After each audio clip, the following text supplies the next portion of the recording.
to the Isle of Man TT Races 2024, where the adverse weather put paid to any meaningful road action on Tuesday, but thankfully the sun was shining once again and the riders were back out on the road in time for the Metzler Super Twin TT, a second opportunity for Michael Dunlop to surpass his great uncle Joey as the rider with most wins ever around the TT course. He almost did it, of course, on Superbike Sunday. Cameron Donald almost fell off the sofa when he didn't.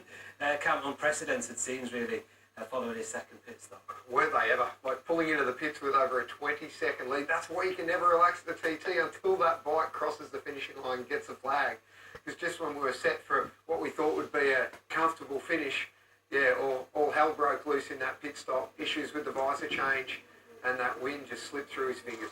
He was 21 seconds in the lead. He had time to get his helmet off. He had the presence of mind to take his gloves off, fix the visor, put it back on. It was incredible, and he still got back out there, set a lap record on the final lap and finished fourth. Yeah, that was incredible. A lot of other riders, I think, would have just gone to water under such amount of pressure, but he didn't. And of course, Davey Todd as well, sitting second at the time. He lost a huge amount of time in the pit stop. The race was literally turned on its head. We're looking to make amends then today in this Super Twin race, which in recent years is pretty much either won or broken down. He's definitely the favourite. He's got the lap record in this class. He's been quickest in qualifying, but we also know how highly stressed those smaller Super Twin machines are in this race, and mechanical failures aren't uncommon, so it's a race of attrition as well. Yeah. Super Twins ostensibly are the entry-level class here at the TT, but more and more manufacturers are getting involved. There's more and more exotic machinery out there on the grid, and more riders taking a serious interest. Yeah, they are, and it's always been a class where we'll quite often see the future generation of champions moving through, where a lot of riders ever get their first ever podium finishes at the TT. Okay, we'll find out soon if that's the case today. Plenty of contenders, no doubt about that. We'll hear from them in a few moments, but first of all, let's check out the conditions out on the course. Cam went for a little look earlier at Ginger Hall.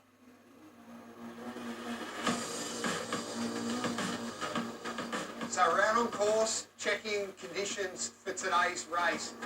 Here we are, the Ginger Hall Hotel, one of the most iconic pubs course-side. You can't get much closer to the action to have a pint. The lead up to here is an incredibly fast one.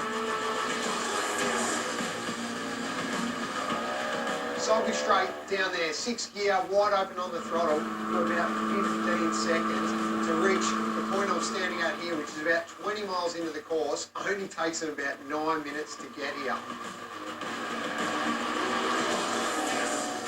As they start, Sector 3, heading out behind us, this part of the road has recently been resurfaced. It's nice and smooth, but not far out of eye shot. It is back to the bumpy road of old as the bikes head down through Carramore, Cockatrees, Milltown, and then finishing Sector 3, Parliament Square in Ramsey.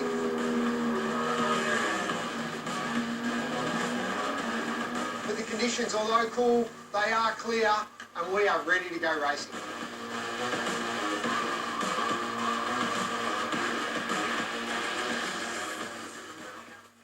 So all looking good then out at Ginger Hall. Let's find out how things are looking on the grid. Grace Webb is out there for us.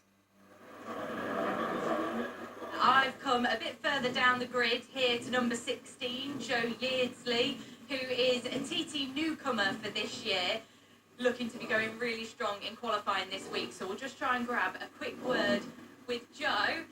You look to be having a great week here, Joe. How's TT24 going for you? Yeah, it's been going really well. It's obviously, we've missed a few sessions and with the weather disruptions, but I think the organisers have done a great job in delaying things and making it safe for everyone.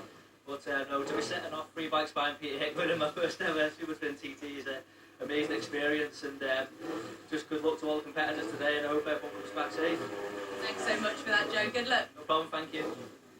Definitely one to watch out for there. The Senior Manx Grand Prix winner for last year, Joe Yeardsley. As we move along the grid, we come to bike number 14, and Mike Brown is actually right here next to us. Mike, you look to be going really strong in this class last year. How's the race looking for you now you're on an Aprilia? Pretty good again this year. Had a few problems during the week, but I think we have it sorted for the race, so no, it's looking good. Do you still think you can maybe challenge for the podium like you were last year? I don't really know, to be honest. Last year with all the breakdowns and everything, that's kind of what I'm relying on really. That few people might break down. You just don't know in this race. So our pace isn't far away off the podium. So if we're near enough to it, some lads maybe break down, you might be far away. It's going to be exciting to watch. Good luck for it, Mike. Thank you. Yeah, definitely a podium contender there, so it'll be really interesting to see how he gets on the Aprilia. Further up, number 12, Stefano Bonetti, an Italian rider. He's had 4 top 10 finishes in this race, so another one to look out for. And next to him, number 10, Peter Hickman on that colourful Swan Racing bike. You're not going to miss that on the grid. And as it goes around the mountain course, we'll just see if we can get a quick word with Hickey before he goes out. Hickey, we're definitely going to spot you out on the mountain course on these new colours, but it looks to be a really impressive bike. It's proven to be quicker than Northwest 200. How's it looking for the TT? We're about to find out, aren't we? Yes, I mean, so far so good. We don't really know where we're going to end up, to be quite honest. We're still not the fastest bike. It's fast, but it's not the fastest.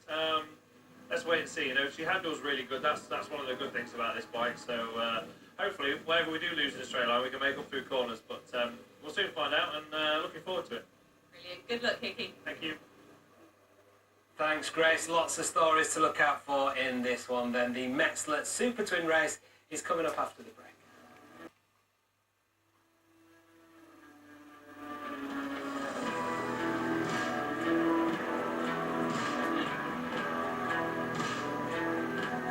Welcome back to the Isle of Man TT Races 2024. Time now for the Metzler Super Twin race. Paul Jordan was first on the road. Cam Bunald made his way up to the commentary box to join Andrew Colley.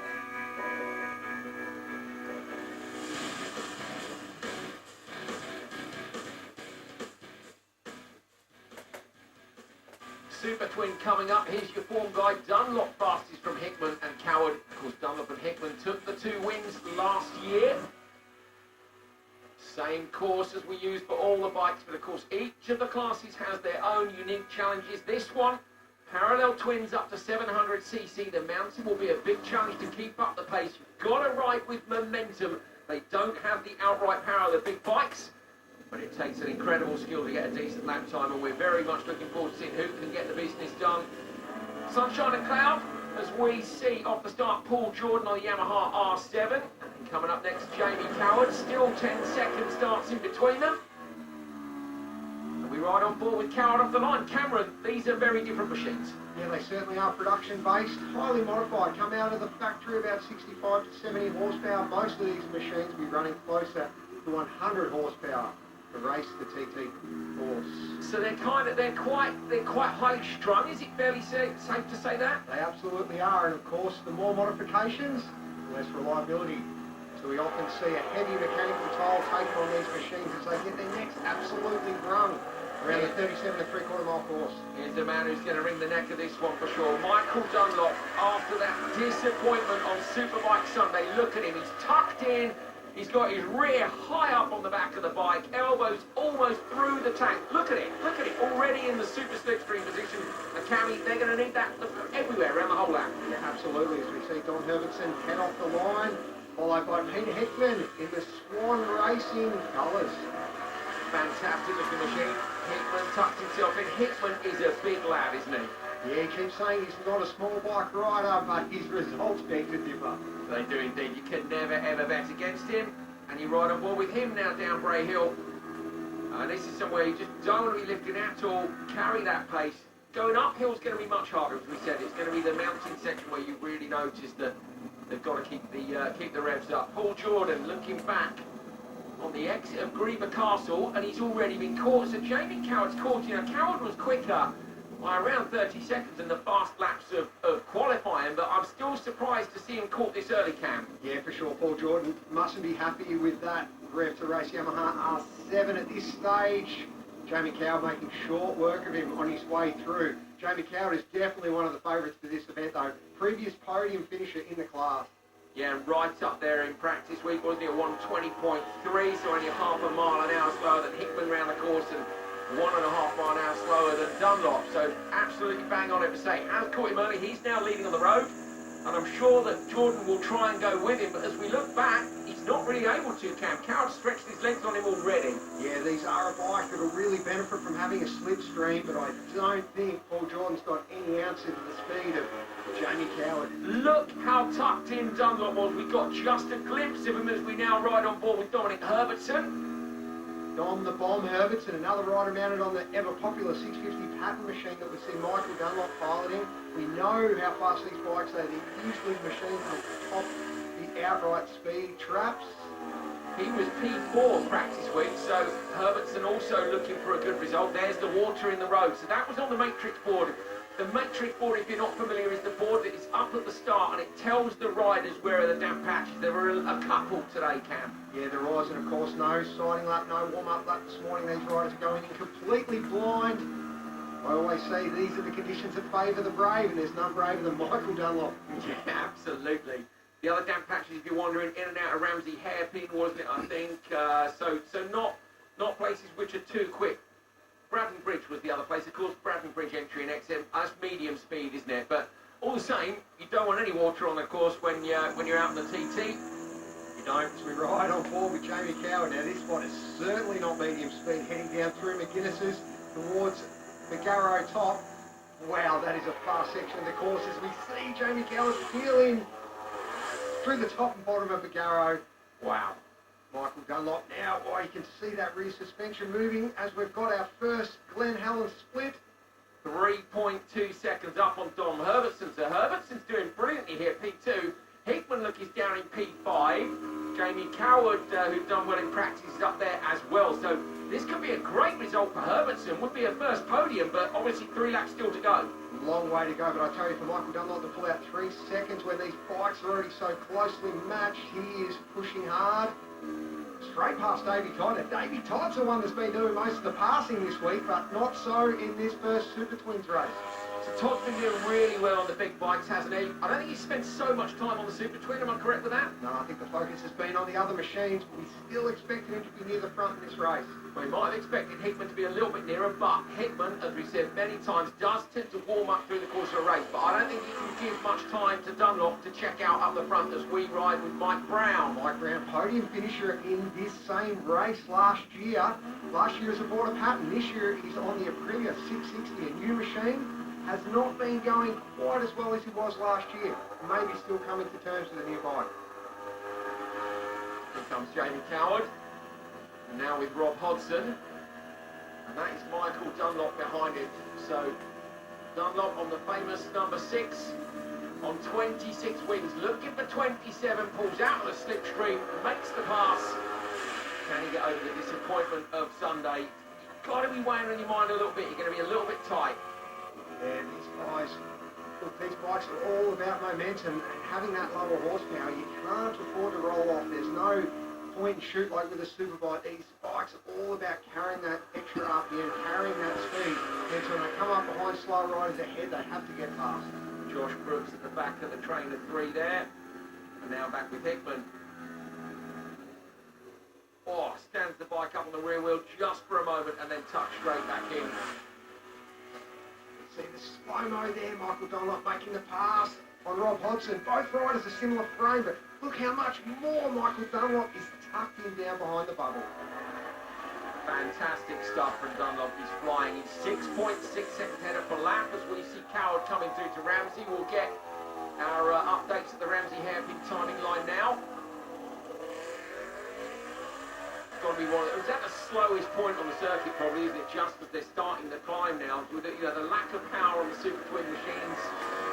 And they'll feel that lack of power on the way up the mountain. Another thing they're going to feel is how strong the wind is today. Look at that, the trees and the bushes on the side of the road just getting blown about. You can only imagine how severe that's going to be when they get to the top of the mountain. Dunlop comes through and he is 11 seconds up the road already. Nice momentum, nice wide line through the hairpin. The classic Dunlop look back. See what else you can see, Cam, in the background on that shot was the max flag absolutely cracking in the wind. So yeah, you're right, there'll be a lot of wind up the top. How that affect the line, aside from obviously the slipstream, which is wanting to duck below the bearing, how much do you get blown about on the big or the small bikes up top? Look at flats. You get blown around a lot, and more so the windy corner, that's how it's got its name. You don't really change your line, but the bike just changes what it does across the track on its own accord at times, and you've just got to battle away with it. Herbertson is only 9 behind Dunlop, so when Herbertson comes through, he's the nearest man, but Hickman has moved up a couple of places. So Hickman now just 0.5 off the back of Herbertson. They are both within 10 on Hickman. Josh Brooks almost touched the wall on the inside there. Now Michael Dunlop nearly sucking the stickers off Paul Jordan as he blasts past on the way up the mountain. Fantastic stuff. Look at the extra speed he's carrying. Cam, this is what we've been saying the whole time, how crucial it is to carry the speed up. That is into bungalow, Jamie Coward. And he's the last man standing for Michael to pass, isn't he? He is, and look, that wind we were talking about before, it's strong up there. Now we're going to leaderboard at the bungalow. Waiting for Dunlop to come through. Of course, he should be the next bike through. Got his split from Ramsey Hairpin. Here he is. What's the damage now? Bearing in mind, though, it's Herbertson who is in P2. You can see Michael have 2 bites at the tip-in at the bungalow. 13.7 up the road, but say Herbertson is the man, and Herbertson's running a fair bit further down the road, so we'll check the gap when he comes. Here he is, having a great run. Not so many flies, Cam, as we've seen before. No, that strong wind could have a lot to do with that. Mostly gone to ground today, I think. Too windy for even the flies on the mountain. Here he comes then, through, about to trigger the split. Oh, how nervous will he be knowing that he's going to get potentially that first podium. And he's dropped behind Hickman, so Hickman's got him, so Hickman has gone up, and Herbertson is now in P3. Coward, look, is only 2.4, Hodgson's only another 2 back, so there's a great scrap going on here for P3. There certainly is. What an impressive push by Pete Hickman from a steady start. He's really working his way through the field, which we all too often see him do, Andrew. There's the fantastic exit to Cregny Bar. I've been lucky enough to sit there on practice week, and it is just bonkers. They are so close. There and the entry to Hilbury, 2 of my favourite places to watch courtside Cam. Just, what a wonderful place. Here comes Dunlop, down to the Craig, pitches the bike into the right-hander. He's coming towards the end of his first of 3 laps. There on the left-hand side, telling you you've got to go in for fuel this time. Remember, mandatory fuel stop for everybody on lap 1 in the Super Twin encounter. Herbertson up over the crest and coming down towards the Craig now. Oh, these riders are absolutely tapped as things tighten up for the podium placings. Regardless of their signals on course, they'll find out exactly where they are during their pit stop. So here's Michael coming in the distance. He's coming in a little bit sideways, as always. Not the smoothest, but hey, he's the fastest. Here we go, he's just, that's loud. Jamie Coward's bike is really loud. I don't know whether he's got a road exhaust or not. Michael's there, look, visor up. You can see the front of these machines today. They've always mentioned in the comments, hardly any flies around. No need for a visor change or new tear-offs on the visors or anything. So, oh, massive splash of fuel on there. Michael's bike. Here we go, visor up. Doesn't even look behind him. Straight out the pit lane on the limiter. The old boy, Michael Rutter down here, below me, look, as cool and as casual as he always has been. He's going out on his parade lap later on. I'm sure he's ready for that. So Rutter heads out, and Hickman is in. The Hickman's team just got to bring that tank. It's a splash and dash after the compulsory first lap pit stop. He's about to get back out on course, and a high-octane rinse wash for the dashboard of Pete's bike there before he heads out. Yeah, if there are any flies on the inside of that, they'll be gone by now, won't they? That'll remove anything. Jamie Coward flashing out underneath the trees and away. Oh, listen, he's flipping down those gears. These bikes are held wide open for so much of the lap. This lower horsepower, it's crucial to keep the tap wide open. Well, look at the splits. Coward is just 1/100th of a second behind Dominic Herbertson for that all-important last place on the podium. Herbertson has dropped 5 seconds back from Hickman, but this man leads Hickman by 10 seconds. He's tucked in. He's on a big old push. He's looking for win number 27. Come on, Michael. Look after that machine. There's still a couple of laps almost to go. Welcome back to the Metzler Super Twin Race 1. We're on to lap 2 of 3. You are with Jamie Coward, who's locked in that battle for P3 in war. Just stands the bike up a little bit over that wet patch. Yeah, taking a little caution, accelerating hard in second gear there, so better just to stand it up and tip it back in. Here comes Dunlop. Let's see how much... Come on, Michael. Yeah, it stands it up a little bit too. Yeah, almost a carbon copy. But you can visually see how hard Michael Dunlop is pushing. He's clearly the fastest out on course at the moment. It's 22 up on Cowell, but of course we know Hickman and Herbertson are in the mix there as well. It was Hickman that was P2 before, so once they trigger the splits, we'll have an idea. All the road as well, of course, to try and gather as much speed as he can as we see Pierre Bian. Now, Pierre Bian was on the podium last year as well. Yeah, French rider. He's very fast in this class as he plies his trade around this TT course. I'm sure he'll be one that'll keep improving into years ahead. Yeah, his first podium, he was actually P2 in the second Super Twin race. Here comes Davey Todd. And Todd that was down in P9 at the grandstand, and he avoids the wet on the inside completely. We saw him take a similar line on the bigger bikes, and it certainly seems to be working for him on those.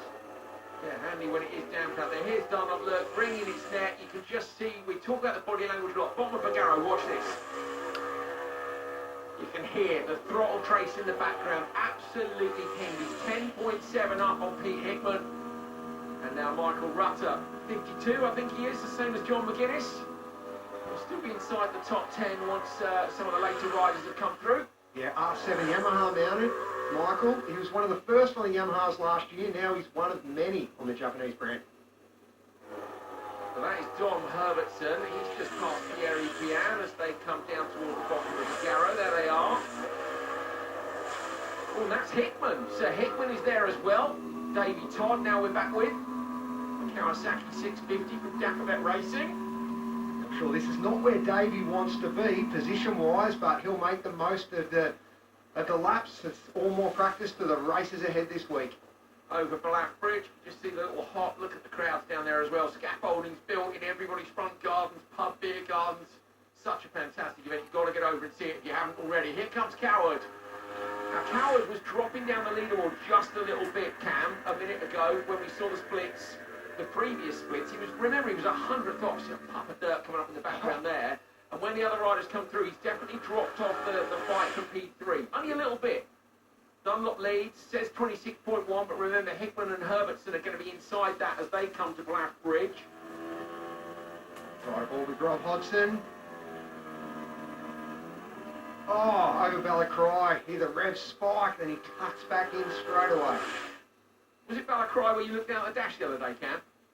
I was only going a little bit slower than I thought. It's like in the old dog, yeah, I'm sure. Back with Rutter. Oh, He nice. comes, yeah, up lovely over the same section. So look, 13 seconds between Dunlop and Hickman. So Dunlop has turned the tap on. Were you saying, Cam, the tap's fully on all the while on these machines, but he's just managing to eke out a few tenths in each of the sectors. Oh. Herbertson is flying, and there is Hickman behind. So Hickman hasn't caught Herbertson yet. No, he's not. It just shows how hard those two are going. Hickman is currently on for that P2 with a lap and a half to go. Cam, 13 seconds is a significant lead, but you said it already, these bikes are pretty highly strung, and Dunlop, looking at the pace he's on, he would have been on that record pace were it not for the pit stops. He's trying quite hard, and we saw the Super Twin let go last year. He doesn't want the same again. A double disappointment with what happened in Superbike the other day would be a real confidence knock. Yeah, it would be, but I'm sure that disappointment in Superbike has just been more fuel on the fire for Michael to try to record this 27th win. He's got to go for it, hasn't he? He's got to go. But you know what? It's not in his nature, is it, to ride for a finish? If you have a little bit more of a gap, maybe, but 13 is not enough. Here he is now. Will he take the standard look back? He doesn't. No. Come on, Michael. Laps out to catch us out. Herbertson with Hickman in behind. It's interesting that Peter's been able to close that gap up a little bit on the run down to Parliament Square. He's getting the slipstreams. We know the pattern has been significantly quicker than the Yamaha through the speed trap this week, but under brakes, he throws it right back in there. No room there. He'll want to get through if he can before the bounce in. I wonder, it's got to be the hairpin. Surely he's lining him up, Cam. Yeah, he'll need to. He'll want to get past. We know how fast Pete is across the mountain. He won't want to be held up at all. With Don Herbertson's speed, Pete is going to have to earn this pass. He is indeed. So can he nail it on up at the hairpin? He's sitting right behind now, Bruce Delamaris. If he's going to do it, he'll look to the inside. He does look to the inside. You're on board there with Herbertson as Hickman snicks it up the inside line, lays the bike over. Oh, and look at the body language from Hickman now. Now he's getting a bit of a wiggle on as well. Now Dom will grit his teeth and just try to get a toe off the back of that Swan Yamaha. What point do you start thinking about your first ever podium, Cam? He won't necessarily know that Coward's dropped out of the battle. He's not really dropped out. He's 5.4 behind, but you know, it's advantage Herbertson at the minute. It's a moment like this as a rider, you just need to remind yourself to focus on that next corner, focus on that next timing sector. The result will take care of itself. Todd exits the hairpin on the Kawasaki. And meanwhile, up front, here is Pete Hickman with that fantastic livery on both the leathers and the bike. Fully tucked in. It'll be windy up here. Every single little bit of aerodynamic efficiency you can get up here matters. Yeah, and that's actually tiring as a rider. These bikes, they're not as hard to muscle around as a super bike, but it is physically tiring, keeping the head down, keeping those elbows in. It's a lot of work in itself. How's the view as well when you're tucked in behind? Obviously you're tucked in behind the screen, but you've really got your head super low. Well, there's not much view of the scenery when you got your head behind that screen, but yes, you spend more time looking through the screen on the Super Twin than you would in any of the other classes. Yeah, I noticed Hickman's running a slightly different screen to everyone else, the bikes we've been looking at on board. Is that because he's a bit broader and he needs more screen to protect him in the aero position? Yeah, well, some of these bikes, you'll see little slots or holes in the front fairing or screen. That's meant to ease the turbulence when you're tucked in behind the bubble. Look at Dunlop. This is what we're talking about. His elbows are almost down in his hips when he's in position on that machine. As we see Joe Yerdsley up behind Baz Ferber. Oh, Yerdsley looked to the inside and then just stood it up, thought better of it. Yeah, Yerdsley, a hard-charging newcomer, local Manxman.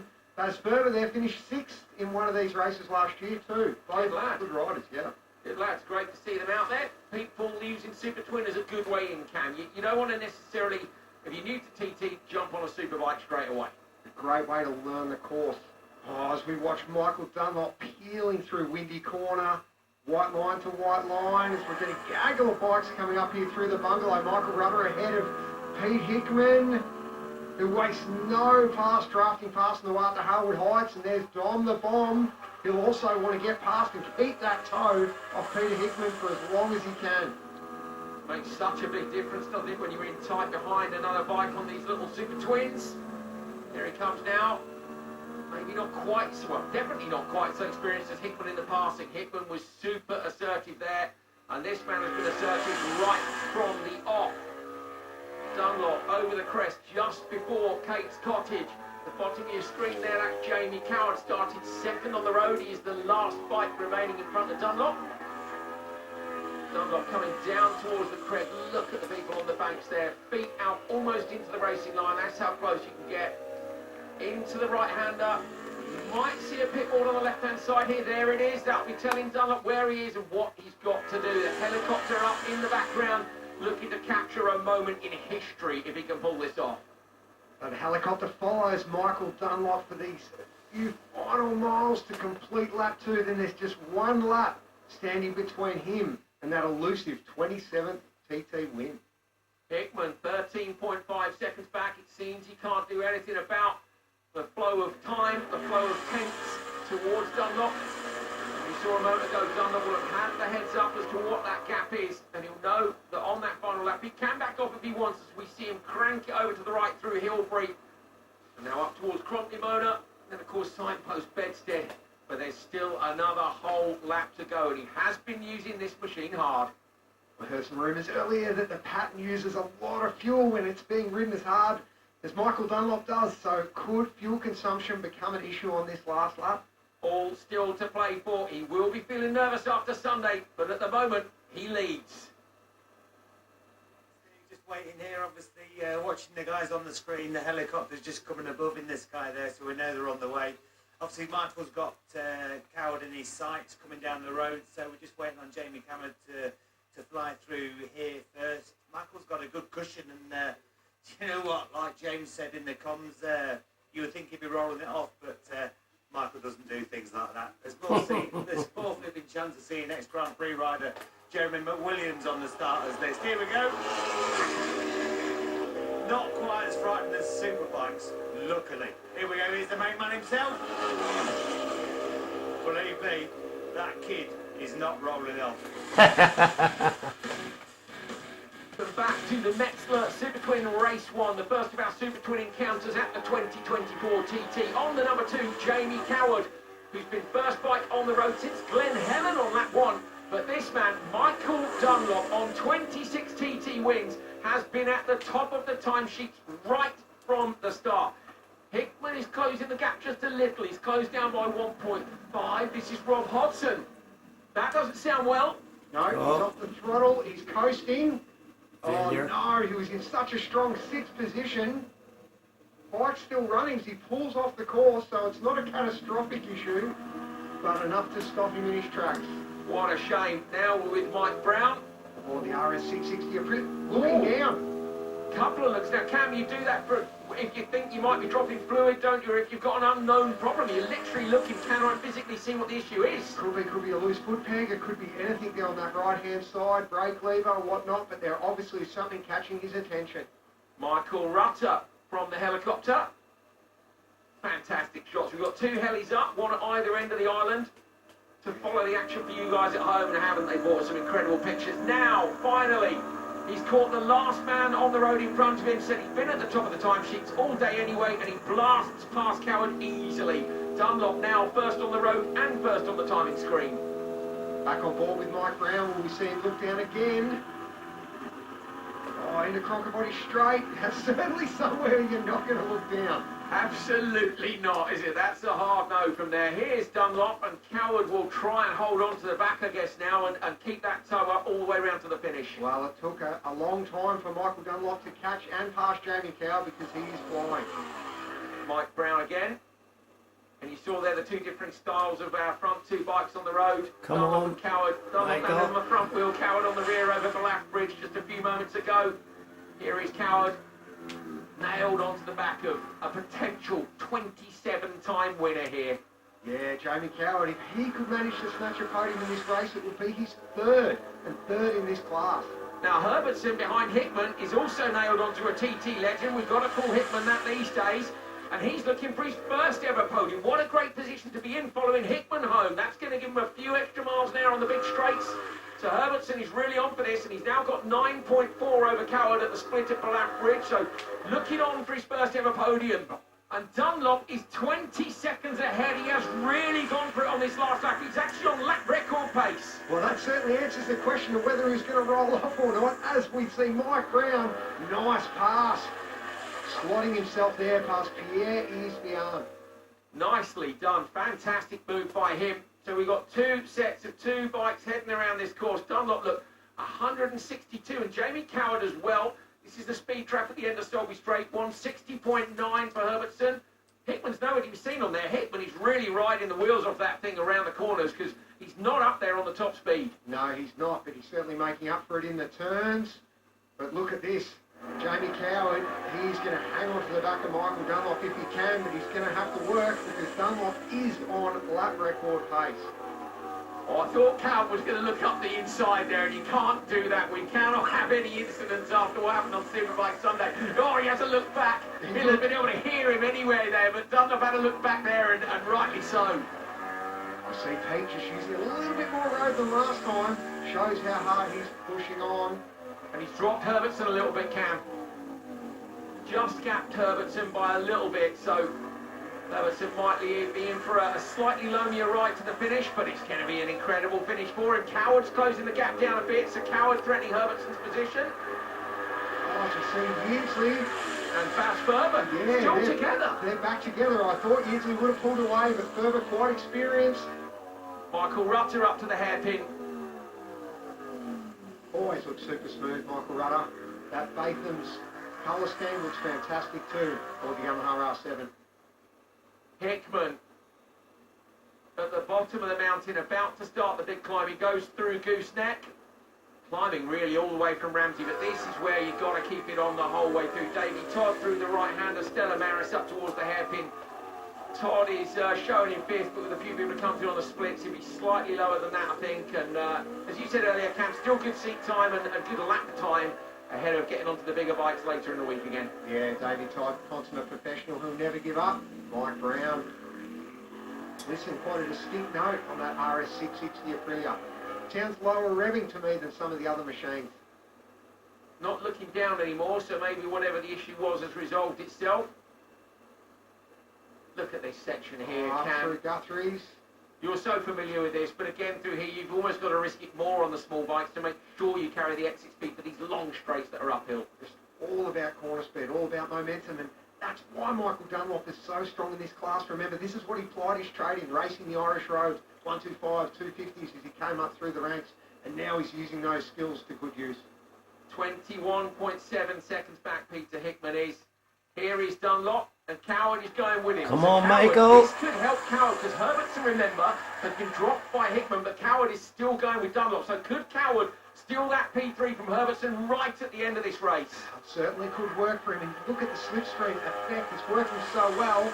Jamie Coward needs to just keep edging out of the slipstream so he doesn't run into the back of Michael Dunlop.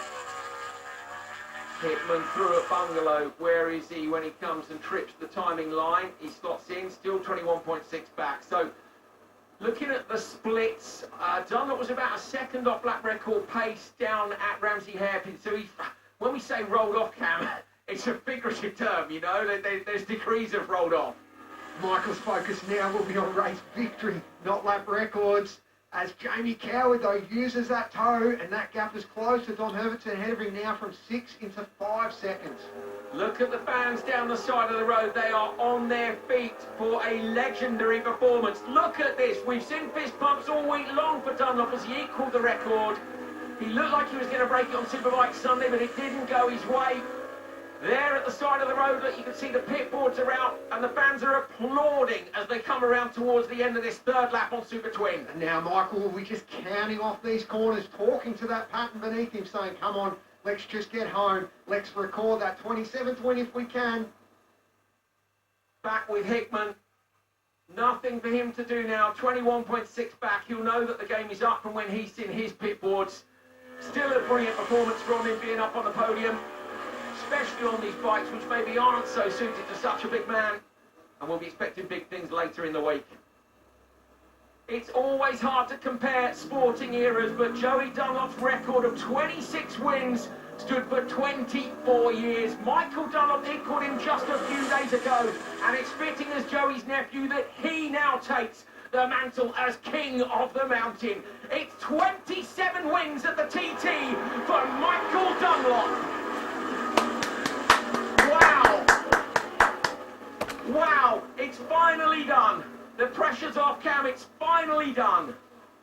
Incredible. Absolutely. Peter Hickman takes second step on the podium, and Dom the Bomb Herbertson in his 45th TT start, his first ever podium.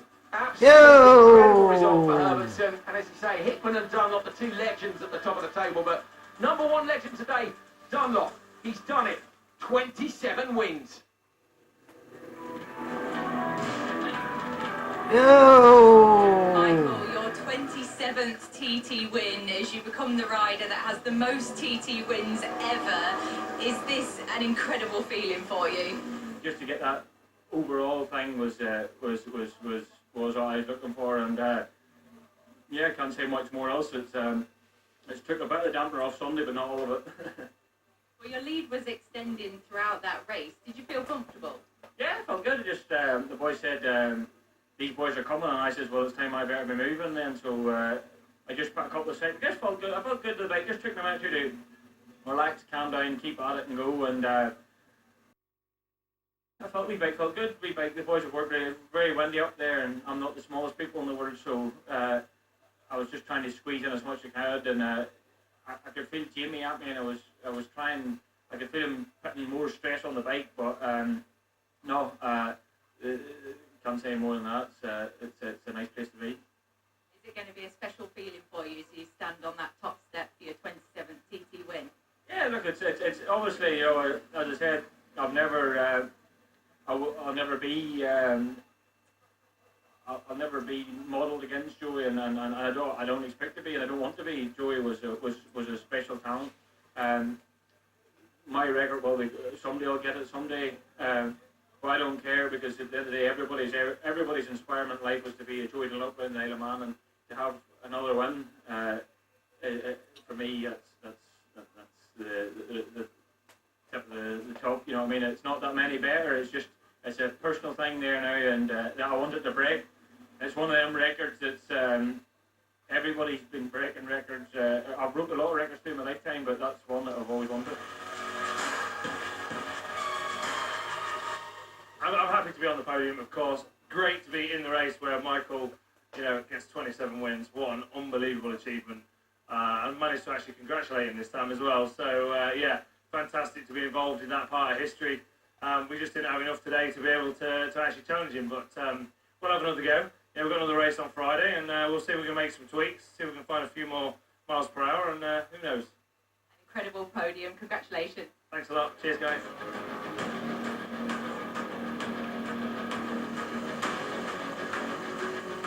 Surreal moment, not bad for fat lumberjacks, so it's back on the trees Monday, but no, fantastic. I don't know what, honestly, the small amount of people that know me on the surf know I've got a lot of rubbish that comes out my mouth normally, and this is the first time I've been truly stumped. But there's a lot of people. Well, I take that back. There's been a handful of people in this world that have believed I could do it, and I never thought I could do it.